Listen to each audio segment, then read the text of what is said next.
it's Zelda here again. Well, this is going to be a fun one today. I can't claim to be the fitness member of the family, so I'm looking forward to you all seeing just how weak I am. If you're wondering what I'm on about, it's because today's video is about our Try Your Grip machine made by Ruffler and Walker of Battersea, London. When we picked this machine up from an eBay seller a couple of years ago, it was in quite bad shape. The base colour was black, sometimes you'll see them in pillar box red, mid green, and you'll sometimes see a cast top flash on them too. But this one, it was just rusty and patchy. So I got Chris to use his Fairground Artist magic and he repainted it this lovely black, maroon, yellow palette. It fits perfectly into our travelling arcade. As most of our machines, this works on an old penny and I have a few here, so let's have a couple of goes. I say a couple because I reckon the first go will be my best attempt. It'll only go downhill from there, I'm afraid. To play on the machine, we place the old penny in the slot here.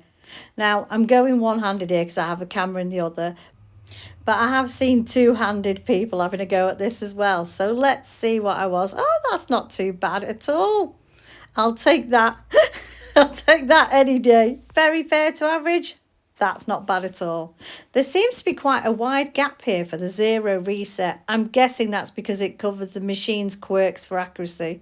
The dial's got weak, fair, very fair, average, powerful and terrific on. So let's have another go, shall we? In we go.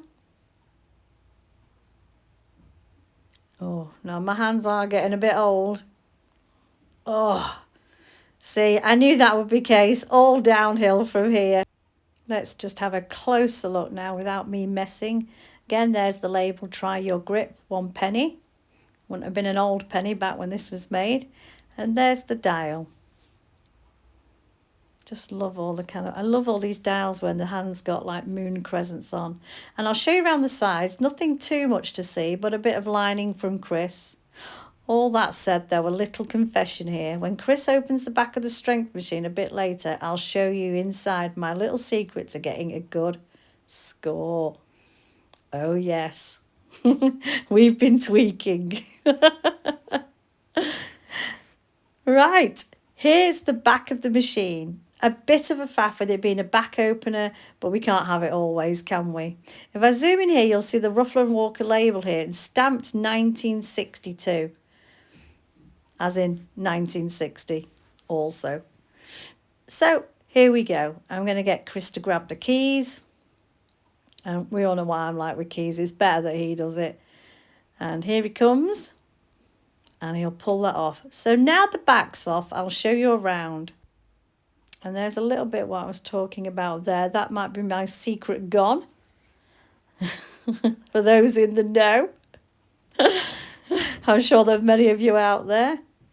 So if you go down the bottom here, you'll see the number 50866 stamped in. I'm not really sure what that's about because obviously the other number was a different number altogether, 1960. So if you know, please do let us know in the comments, but because that would be absolutely great. So it's only fair. On to our small tweak. Originally, there was an extremely tightly sprung spring in there. So strong, I've literally seen firefighters and dedicated gym fanatics only achieve fair ratings. Clearly, it wasn't fair. Although, when are arcade machines ever fair? What am I talking about? Fast forward a couple of weeks ago anyway, and Chris decided the only thing to do was remove the spring and find a better system. One which would allow youngsters to at least get in on the scoreboard and those muscly peeps to show off to their friends and family. As all fairgrounds should. See here, the spring has been replaced by string. Oh, I'm a poet and I don't know it. Sorry, I'll leave the room now. So considering how bad it was before the spring switch, Ruffler and Walker must have been flexing their own muscles when they put this in the arcades.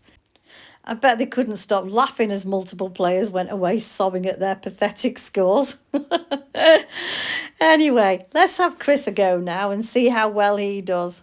Oh, what a show off, very impressive.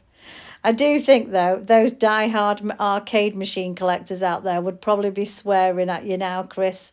Running an old penny arcade, though, we prefer to see smiles on those playing on our machines.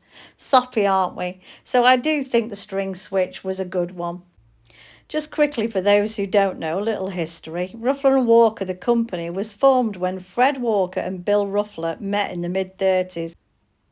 They were both in the coin-op industry, so it was fitting they met and formed this successful business. Another go now. Oh, I'm quite happy with that one.